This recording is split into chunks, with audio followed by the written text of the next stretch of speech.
నీకిలా కాదు, ఒక్క నిమిషం ఉండు.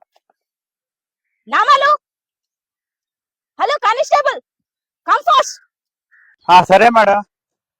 ఆ తాగుబోతుల తాట నేను తీస్తాను మేడం, వచ్చేస్తున్నా. అన్నా పోలీస్ అన్నా నీ ఉద్యోగం గొప్పది రన్నా. ఎవర్రా మీరు? మేడం మంచి చెప్తే నాటకాలు కొడుతున్నారంట. నకరాలు చేశారనుకో తుక్కుడే తుక్కుడే మారతా. చాలే.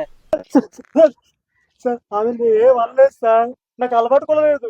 అవును సార్, సిగరెట్ తాగుతున్నా వద్దన్నది తాగలేదు సార్, గుట్కా కొడుతున్నా వద్దన్నది కొట్టలేదు సార్, అలాగే గంజాయి కొడుతున్నా గంజాయి కూడా కొట్టలేదు సార్, అలాగే మందు తాగుతుంటే వద్దన్నది మందు కూడా తాగలేదు సార్.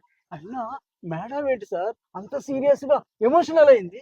అసలు ఎవరు సార్ మేడం? మా డిసిపి మేడం.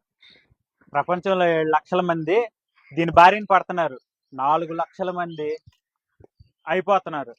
అందుకనే మేడము యువత ఇలా ఎప్పుడు కనిపించినా సరే మక్కిలు ఎరక్కొట్టి బుద్ధి చెప్పి గాని అప్పుడు దాకా వదలదు. మన తెలంగాణ గవర్నమెంట్ కూడా దీని మీద చర్యలు తీసుకుంటుంది. చాలా జాగ్రత్తగా ఉండండి. సార్ ఇంకెప్పుడు మేము సిగరెట్లు గుట్కాలు పాన్ పరాగు గంజాయిలు తాగము, తాగే వాళ్ళని ఎంకరేజ్ చేయము. ఫ్రెండ్స్ మీరు కూడా తాగొద్దు, తాగే వాళ్ళని ఎంకరేజ్ చేయొద్దు.